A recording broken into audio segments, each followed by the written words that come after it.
All right, we're live. So welcome to Dive into World Building. I'm Juliette Wade, and today we have a special guest joining us in the orange jacket. That would be Deborah J. Ross, a very awesome author with a long pedigree in the field.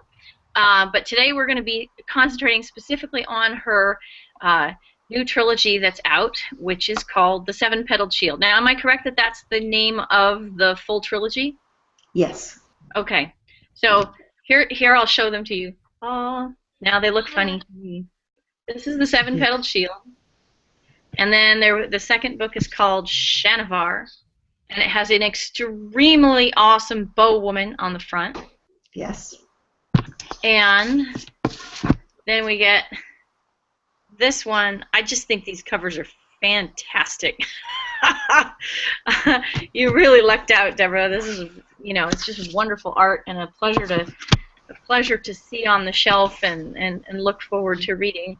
And really enjoyable. So one of the things that we've got going on is that this is a world that nobody's ever seen before. Am I right? That's correct. Ascantian Tales, I think you have some. Ascantian Tales, yeah. So the story is that when I was first publishing professionally, I sold a lot of short stories to Marion Zimmer Bradley for her Sorceress series. And I was getting really tired of writing and reading pseudo-Celtic, pseudo-medieval, Western European-based sword and sorcery. And I wanted something that was different. And people were starting to do China and Japan and stuff like that. Still wanted it different. And then, where's my research? I lived in Los Angeles, and the Museum of Natural History had an exhibit of Scythian art. And I love horses, so I went, and it just blew my mind. Not just the objects of art themselves, but the stories about these people who were one of many nomadic riding people in the steppes of Central Asia. And there were things in just this little magazine that I came home with that just touched me and fired me, and I went looking for this one particular story, and I can't. It was about their shamans who were called NREs, and I'm not sure how they pronounced it, but that's how I pronounce it, and how the NRE would test the truthfulness of somebody who was bringing charges against somebody else by staring into their eyes or by magic ritual. And they were like shamans in other cultures in that they were men who wore women's clothing, and they were sort of, there was no written information about whether this was a cultural niche that straddled the border between men's world and women's world, and therefore that was the source of the magic. And I just loved it. So I started writing stories set in this world, and the first one, The Spirit Arrow, set up a tension between the Ascantian nomads who lived by their horses and an empire which was kind of based on Rome, and I called it Gellon. And one of the things that I had learned was that the Scythians kept the Roman Empire at bay for like 500 years.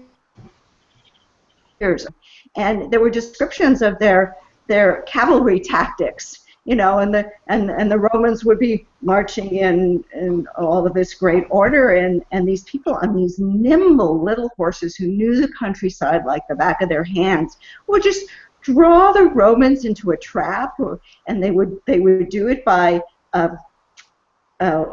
holding their horses just out of spear shot or bow shot from the Romans, and make faces at them and call them silly names, and the Romans would come after them, and they would disperse and trap them and stuff like that. So that set up that tension, and I wrote I there were about four. There were four stories. There was that one. There was NRE about a young Askantian woman who feels the calling.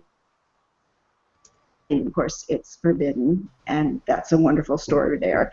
And one that was set, two that were really set more in Gellon, and I got interested in that.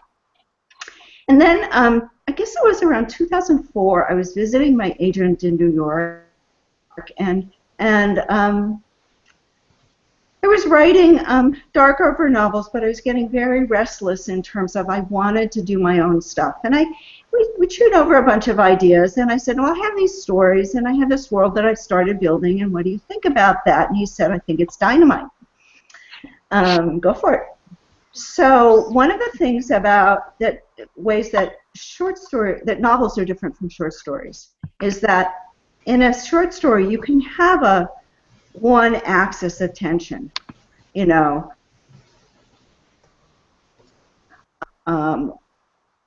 But for novel, you need another axis of tension, and so I made mention of Mecklevar in one of those four stories, and I can't remember which one, and it was sort of like the city of Mecklevar where the witches dwell. And the words just popped into my mind, and I thought, okay, that might be another source of tension there. And I started exploring, okay, it's a city, it's in the mountains, it's on the trade route to the spice lands, it's ancient, and this stuff started coming to me. And I was kind of basing it on very, very ancient Judea.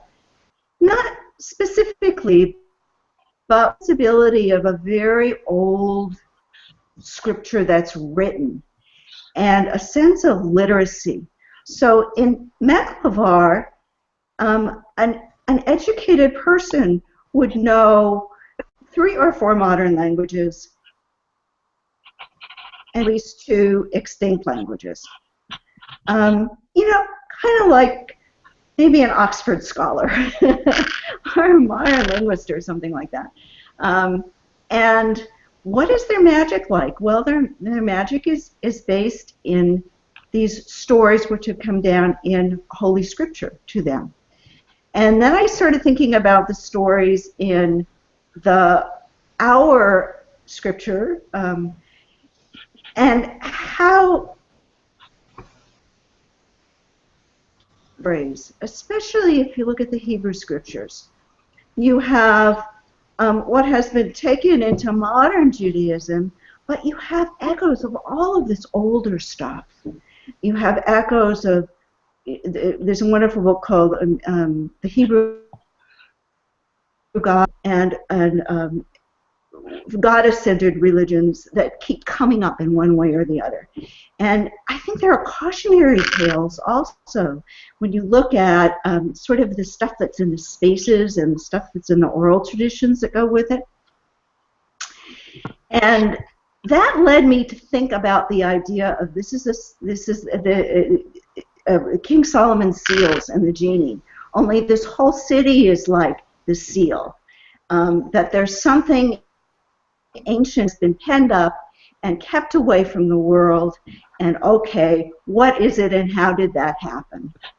And how has it been degraded over time, because that's what happens. Even if we have stuff written down, is we forget.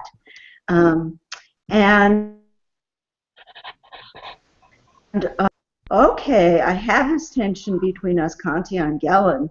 Well, the Gellonian emperor he can't conquer the steppes. So what is he going to do? He's going to go after this city, right, especially since it's on a trade route.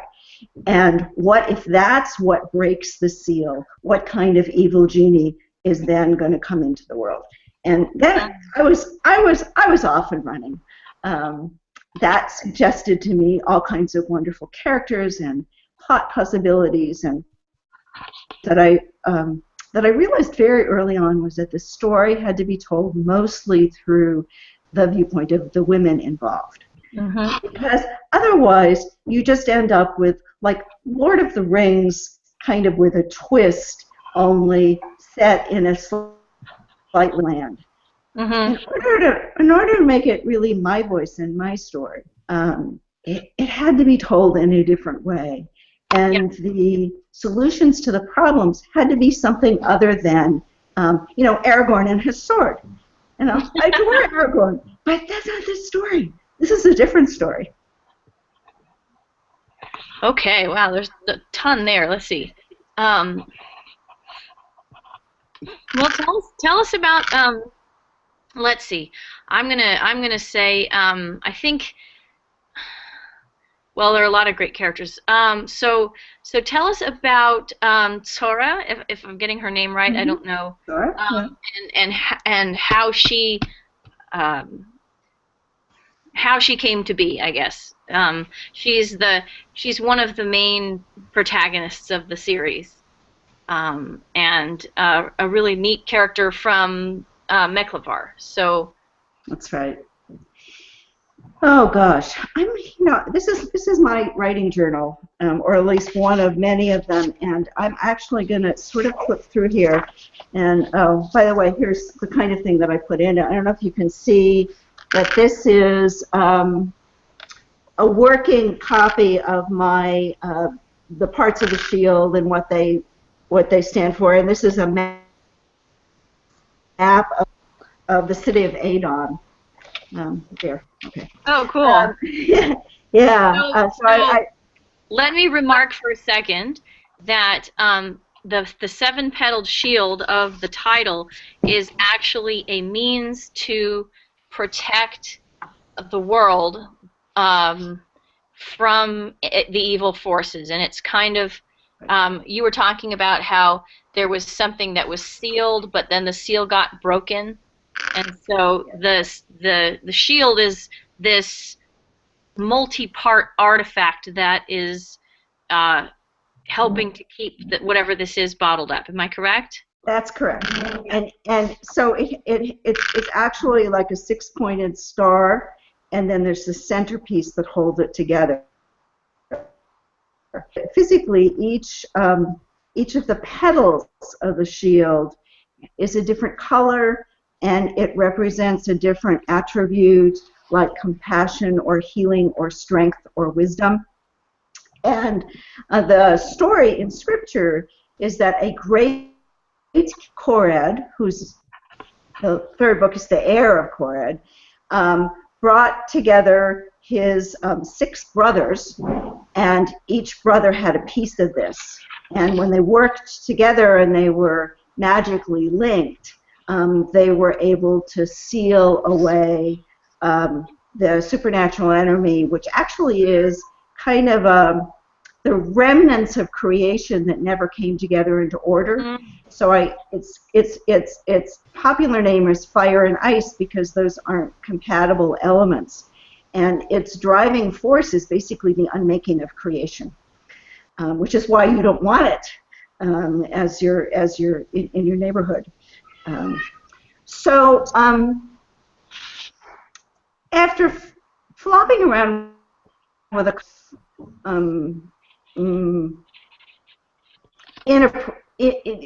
points of entry that didn't work, which is just totally typical of me. No matter how prepared I am, I always start a story in the wrong place. Mm-hmm. So I started the story in the wrong place a couple of times, and then I realized that it really had to start with the siege of Mecklevar, because that's enough into the action that there's something at stake and there's some reason for you to care about, far enough advanced in the story, so there's a ton of backstory. And it becomes very clear, I think, in the first 2 pages, who is setting siege to the city and who is defending it and how we're seeing this. Mm-hmm. I already knew that Sora was going to be a character and that her son, Zebron, was going to play a pivotal part. I had images of him meeting Shanavar, and it wasn't until later that I discovered that had to be in a separate book. So I wanted Sora to be fairly young. She was in her I think I figured out that she must have been 14 when she got married, because she's still in her as an adolescent son. Um, so young enough so that her learning and her maturation will take us on a journey. Now, unlike a white-haired lady like me, I'd have a very different role. And old enough so that have the education and the cultural perspectives on what it is that's happening. She is the second wife of the king. She is of mixed Mecklevarn and Isaran heritage, and Isar is a sort of second-tier culture. It's kind of like Phoenicia in that it's related to, in some ways, to the Galonian culture, but they're like Northern Africa in my world. So she's a little bit of an outsider.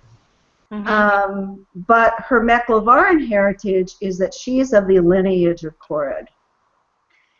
And so it starts with her standing on the battlements, and she's watching the battle, and she knows that her city is going to fall. That's the end. She's desperately worried for her son and her older stepson and her husband who are out there fighting, especially her son who's only like 14. Instead of just being the damsel in distress or watching this ongoing calamity, she runs off and she starts saving the library. I didn't know originally the person she was, but once she started doing that on the page, it's like, okay, this is a woman after my own heart. And she decides that, let Galen have the jewels in the treasury, and let them have books on agriculture. And so what she takes are the things that make her people unique. Those are the things that she squirrels away in the caves. And what she doesn't know, she knows about the legend of the Seven-Petaled Shield, and because everybody does. That's part of their scripture. What she doesn't know is that her grandfather is the guardian of one of the petals. And as they are, things unfold, the city falls, yada, yada, yada, and she and her son, Zeberon, out of Dodge, and they're going to take this route through the caves and the mountains and stuff like that. And her grandfather's going to go with him, but he has a heart attack, and he can't go. And he transfers the gem to her. And because this is magic, it's not something that somebody can steal. It's actually into her body. And it is absolutely unknown for a woman to have one of these. So we have this heritage of power and all the things that she can now do and perceive because of this gemstone, this magical thing. And we have a character who's not going to bash things with swords. Yeah. She has this amazing gift of being able to see the other person's point of view and to make friends wherever she goes and to have compassion even for her enemies. So she became very, very important because I wanted the reader to see a lot of what happened through those lenses instead of through the these are enemies of subhuman whatever they are. It's the way we demonize our enemies. And Sora never does that. She may be frightened. She may be scared out of her wits, but she never sees the Galonian soldiers as anything but human beings. And the other thing I wanted to do with being one of the overarching themes is how we solve how can we solve conflict in a nonviolent way? How can that compassion And in order to do that, I had to have a character go into the darkest pits of being consumed by revenge. And that's her son, Zebron.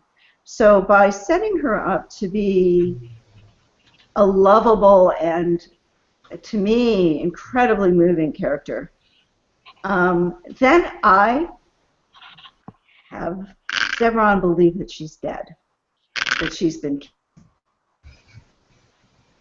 killed. But what I wanted was for his experience, to be the son of such a mother, to have had her be his companion and his guide on the escape, then to be traumatically separated, and then to get news that she's been killed, and what that would do to him. And I drew on my own experience because my mother was murdered, and it was a long time ago, and I've had a long time, and oh my God, so much therapy. Figuring out how I can be the person that I want to be in my life and not merely the effect of that horrible incident. And Zebron's journey to healing is different from mine. I used my memories of what it was like in the early years, and how it's like everything in my life revolved around how much I hurt and how much I wanted to hurt the person that did that. And that's a great opening. Because if somebody comes to you and says, I will take away your pain, when you're in that state, you'll give away anything to get rid of it. So somebody says, your pain will be over when the person who did this is dead. Or in this case, your pain will be over when Gelen is destroyed. And that's how Fire and Ice seduces Zebron. Because of the depth of his law that makes us. So that's Sora and Zebron.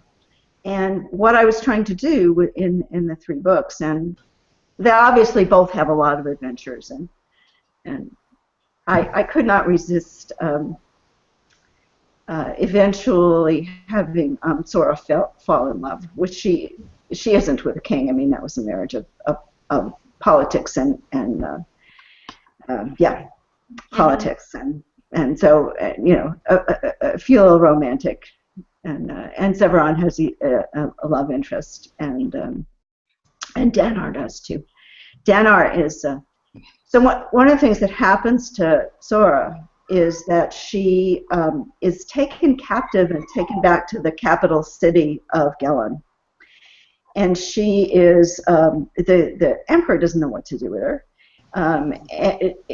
and so he places her in the custody of his brother, who is he's crippled. He has a club foot. He also suffers from congestive heart failure. He kind of goes in and out of it. His passion is learning, and so he and Sora are kindred spirits from the moment she walks into his household.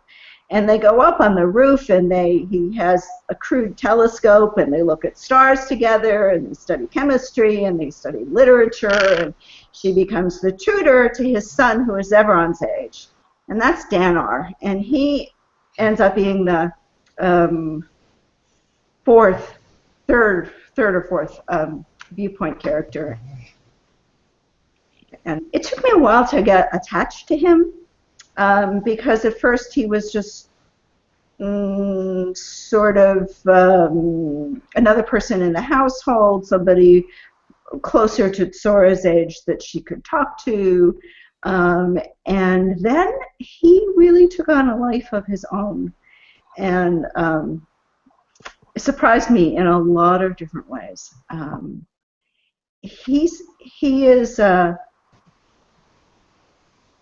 a person who is willing to risk everything to do the right thing. And to have it ends up being a friendship. At first he has a schoolboy crush on Sora, and he gets over that. And then they end up being very, very good friends. And where was I going with that? Just Yeah, yeah, friends, and that his commitment, his passion for doing for justice overrides his loyalty to his uncle, the emperor, and that's that's a source of his heroism. okay. So when you came into this, I'm just wondering, were you thinking of it as a story that was going to have romance or love elements in it? Or were you trying to avoid anything like that? I mean, did you have an expectation that was either confirmed or defeated as you went through writing it? Hmm. Well, there's two parts to that. Um, the easily disposed of one is that almost all of my novel length writing is a love story somewhere in it. It may not be front. I love reading them, and I love how those relationships can change people. Um, One of the very first images that I had when I was just starting to think about what this was the meeting of Zeveron and Shanavar. And because I'd written those other Uskantian tales, I knew that I wanted a woman warrior of the steppe people to be a character. And I suspected that by that time, Zeveron, he gets captured by pirates and grows up, and so he's kind of swashbuckling and heroic and romantic in that way. That they would make an interesting couple. Uh, uh, that scene didn't come in exactly as I first envisioned it, but I did, I did want there to be a love story there. And as it turns out, physical place where fire and ice is emerging into the world is sort of on the other side of the steppe. It's in the northeast corner, so away from Galen, and so I knew that the clans, the horse clans, had to be involved in some way. And what emerged was normally they don't do a lot of fighting amongst themselves. There's a little horse raiding and a little this and a little that, but no enough to actually have wars. And life on the steppe is just too hard. I did a lot of reading. Actually, I'm going to show you another. This is another one of my research things. Um, this guy, he was Swedish. He went and he lived among the various, mostly Mongolian tribes, and he wrote about their traditional way of life. And I got lots and lots of stories about horses and camels and cultural stuff and language stuff. And anyway, from this guy,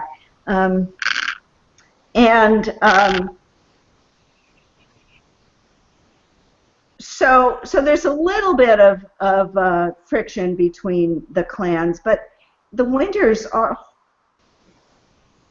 horribly hard. The growing season is very short, and you have a couple of drought years, and people are dying en masse. They don't have the resources to perennially feud with their neighbors. So the main danger is the Colonian incursions, which they throw back, and the clans that are on that borderland take the brunt of it. And then there are cultural mechanisms where the other clans give them extra support. So one thing is that the horse people are going to stand between Fire and Ice and Gelen, which is where the armies of Fire and Ice, led by Severon, who has, right, yeah, he's going to get those guys who killed his mom. People are in the way. But as Fire and Ice approaches, they take over more and more of the tribes and use them as cannon fodder. No cannons in this world, but the same kind of thing. And so I wanted those kinds of conflicts to be happening also.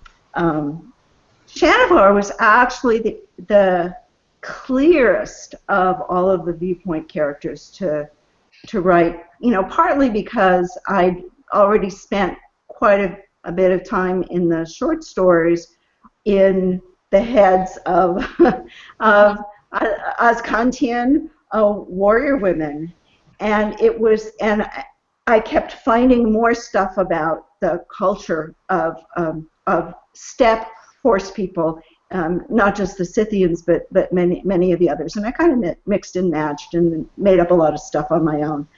Um, you showed the cover of her, and I just have to say how delighted I am that the cover, shows her as Asian. She's not white. She's Asian. And those are in clothing she can actually fight in. Unlike the brass bikinis. She's wearing more clothes. Her freedom movement. And she's got wrist guards because she's an archer. And the bowstring is between on her wrists. One of the other really fun things I mentioned when I was designing Mecklevar, yeah, there she is. I don't know how well you guys can see her, but she's awesome. Cool. Yes. Yeah. And then that's her.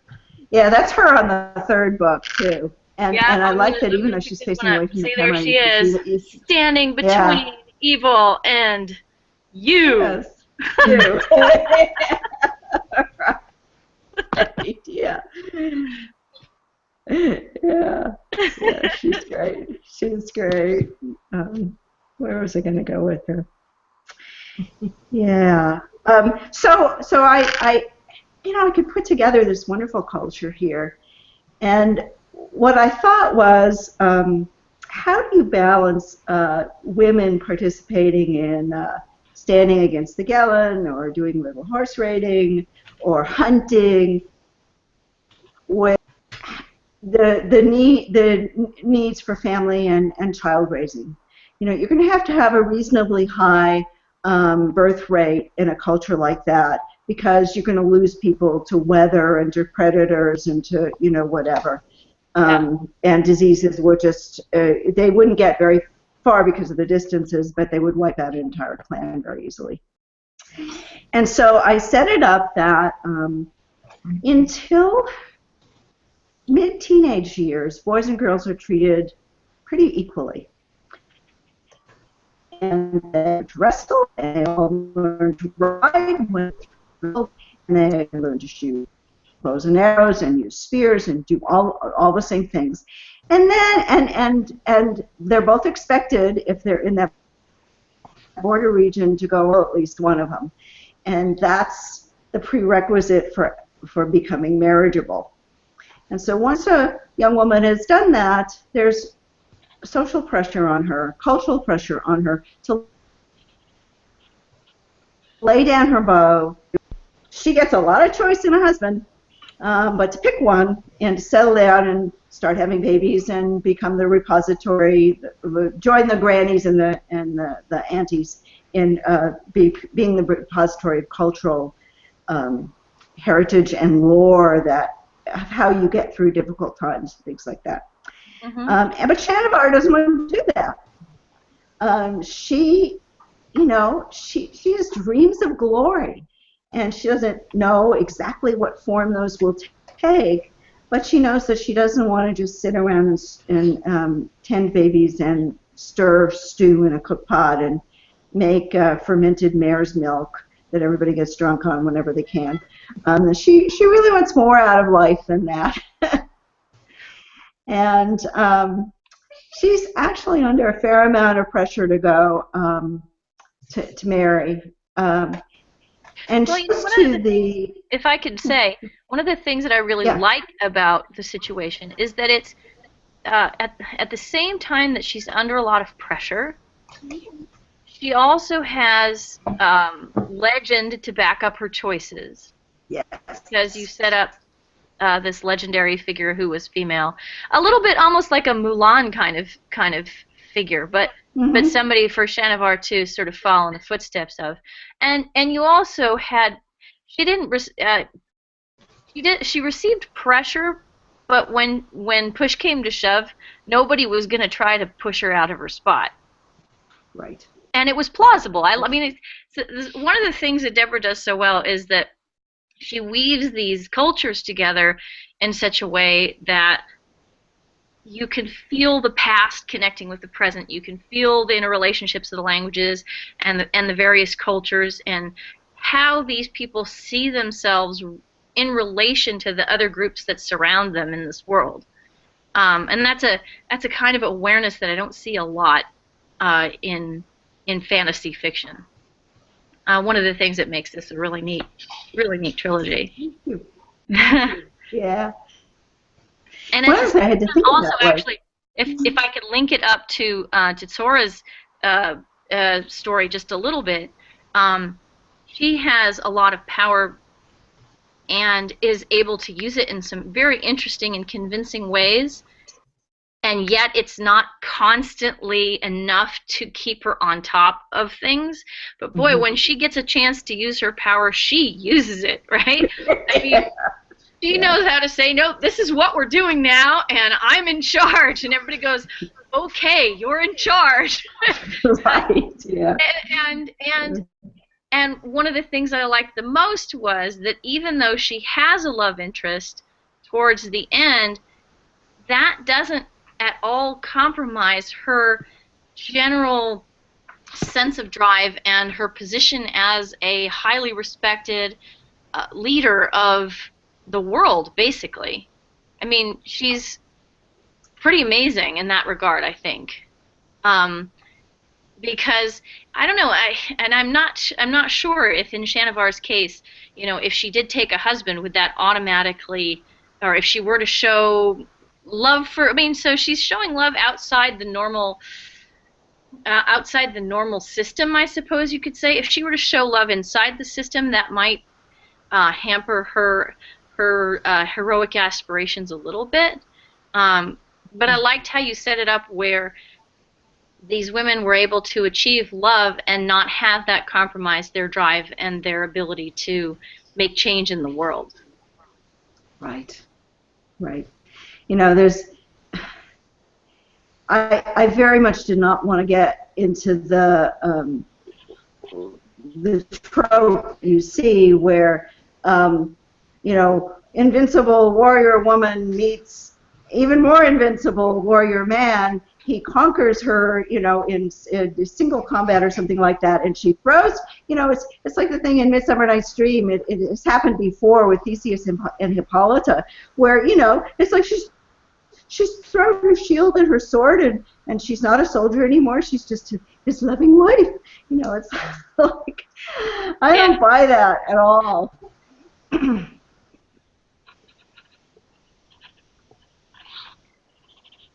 Yeah, the idea that change who you are in the world seems far-fetched, and yet that's what we see in stories a lot. So I think that's that's an awesome point.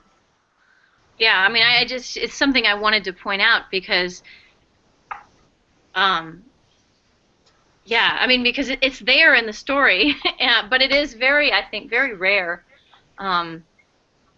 And there's an interesting balance across the story with drive coming from various different characters. All the main characters do put a lot of drive into the plot, and you know, and they're not all women, right? But nobody steals the women's ability to control the plot. These people are out because they want something, and sometimes forces are beyond their control.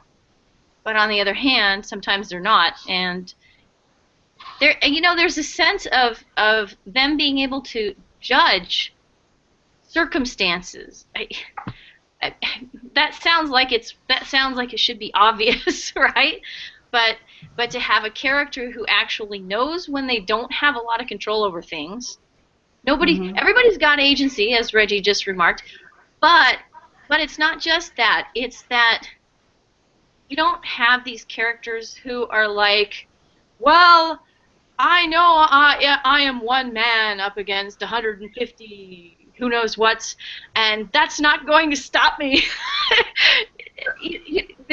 That's the kind right. of tasks that they're confronting are more realistic, and when they're like, wow, I can't take on the entire army single-handedly, I need to do something else.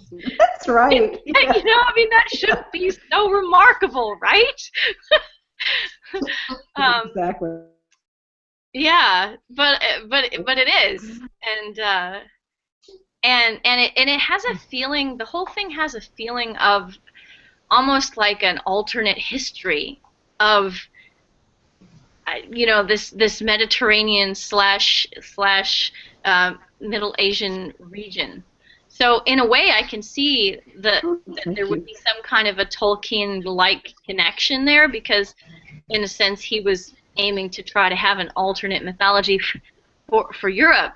Um, but this is just a wonderful region to have taken on, and there's just, I mean, tapestry, rich tapestry of world. That's right. Essentially Yeah. what I would call it. Yeah. so, um, so let's see. Do we have more questions?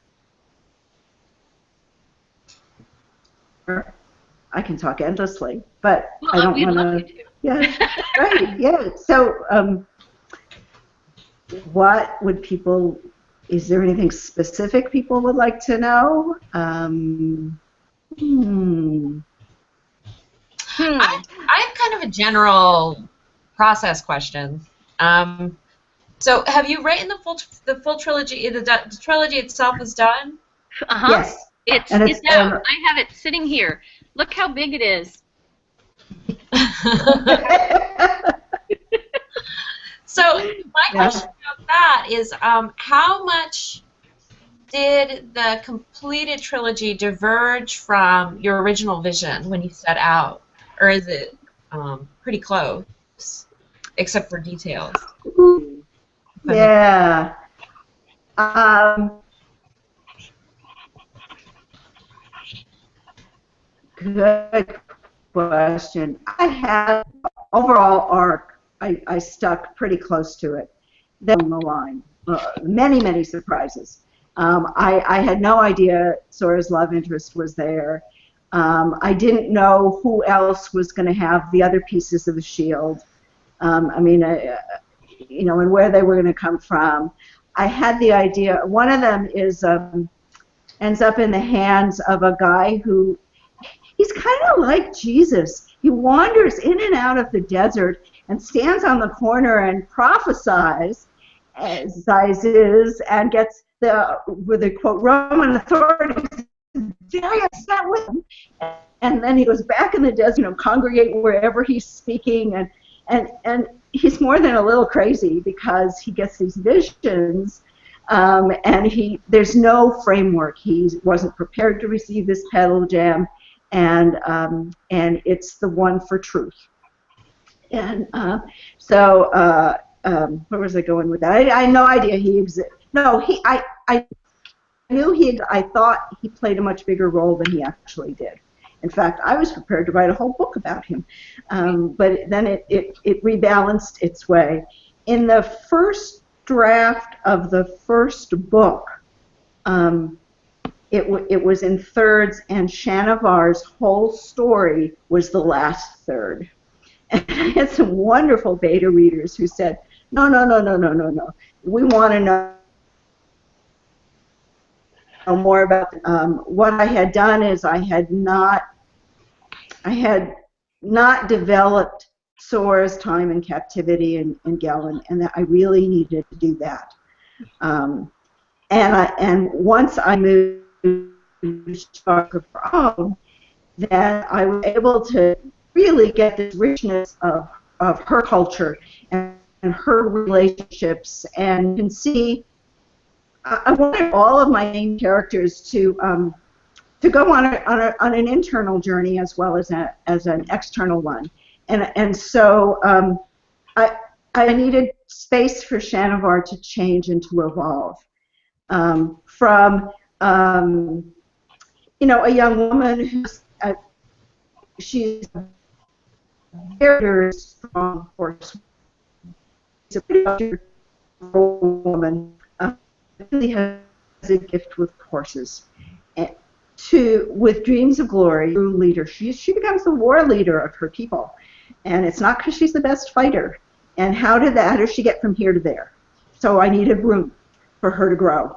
And for us to see the love story between her and why he chose to leave her and go after his vengeance.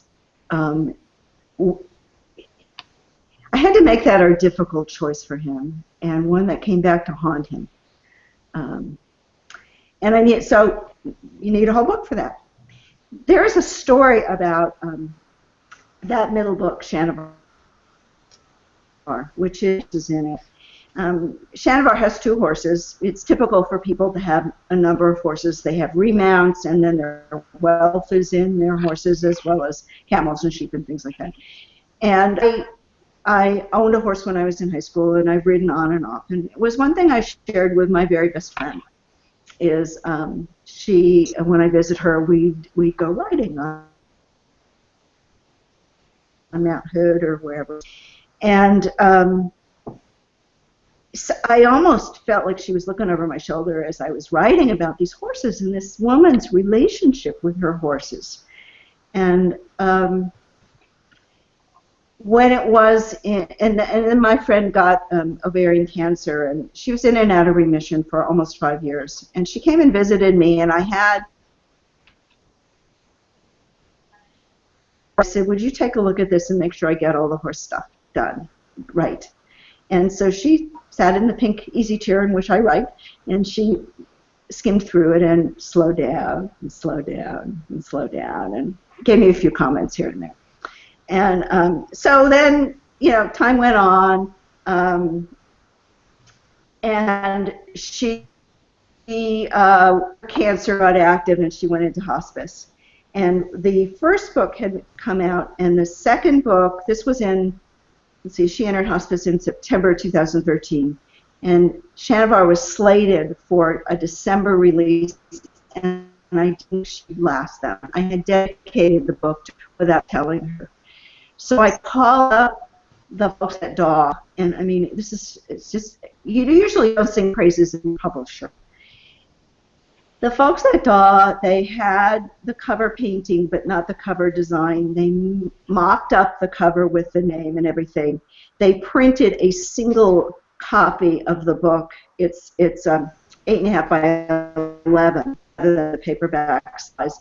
They FedExed it to me where I was taking care of her, so that I could give it to her and she could see it. And it was about 2 weeks before she died.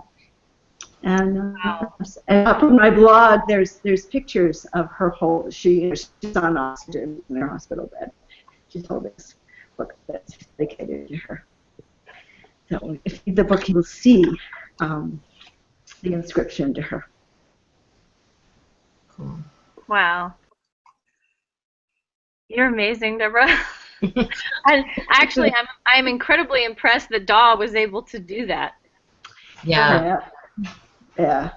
It's just one of the joys of working with a small family-run publisher. I mean, they have 2 main editors, and then they have one in training, and then it's really only a handful of people, and then they're distributed through Penguin Putnam. It's Penguin Putnam Random House now. They don't have to deal with that aspect of it. I almost never have anything to do with the distribution people.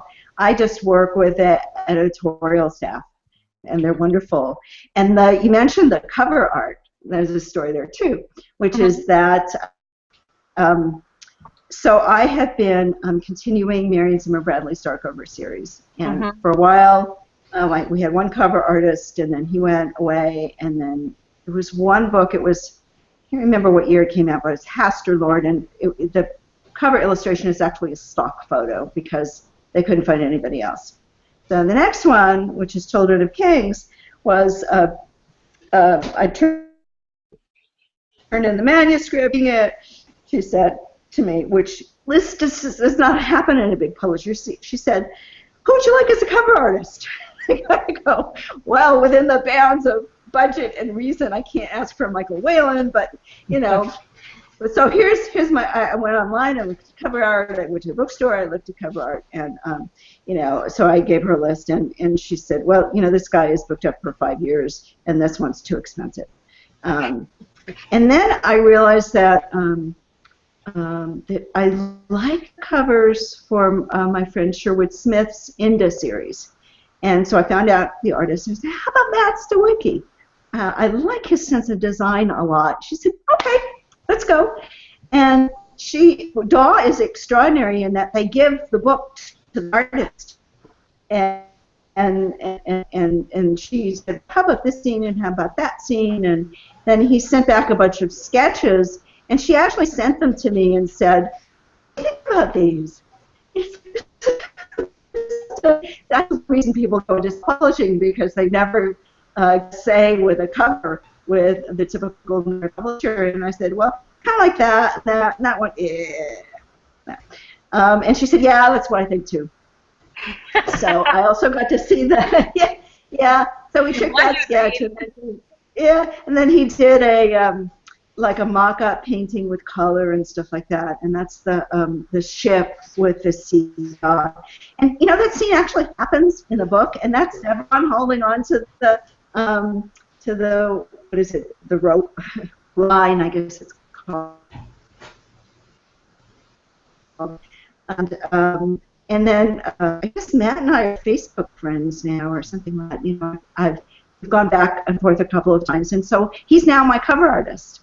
And so he did the other two, and I'm closing in on finishing the draft of the next Darkover book, and I'm assuming he will be my cover artist. I'll make sure that he is. And you get this relation between an author and an artist, especially when the artist gets to read the story. And he's telling the story in a different way, only a snapshot of it. Yeah. Yeah, I should mention, I sent my agent 3 more books that are set in the world of the Seven-Petaled Shield. We're going to try to convince Daw that the thing to do is to turn this into a series. And the stories go, take 3 of the characters, or so like one is at the end of the book, Danar is going to go home to Gellon to kick out injustice and fairness and sign a peace treaty with everybody.